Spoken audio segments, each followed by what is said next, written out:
Nescafe Red Mug machine. Let's open it.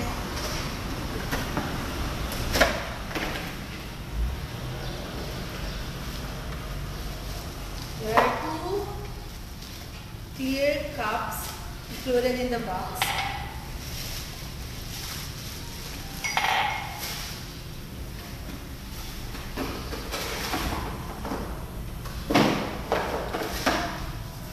User manual, warranty cards, and the recipe cards.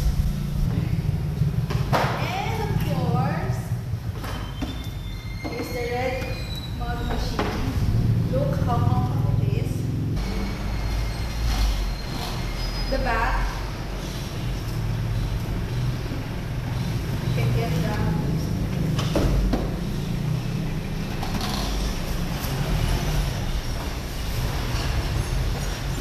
Just need to put it here.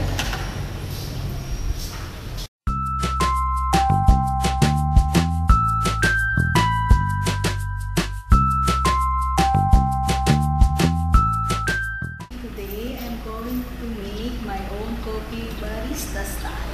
This is the Nescafe Red Mug machine. It's a perfect gift for friends and family and even clients. This only cost 1,999 pesos. So sulit. So, ngayon, I have here Nestle Milo, Nestle Coffee Mate, Nescafe Classic that I'm going to use. And I have here a booklet, a recipe booklet. And I like to make this one, the Mocha Nescafe Coffee. Let's try it. 1 teaspoon Nescafe Classic. I'm going to put it here. And then, the rest of the ingredients, you need to put it inside the cup. 3 teaspoons Nestle Coffee Mate. 1, 2, 3. 1 teaspoon Milo. And 1 teaspoon brown sugar. Brown sugar.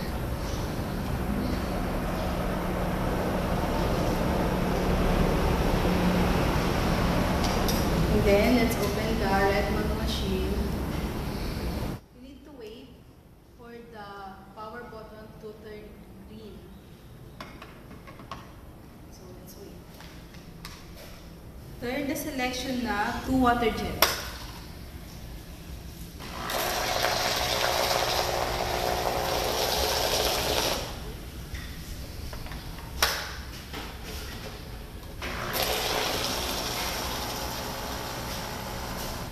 And then, turn the selection knob to the coffee position.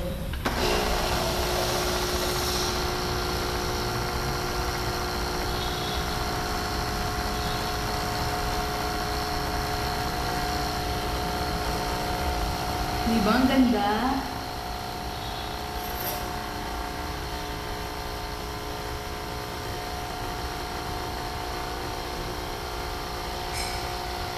Yay!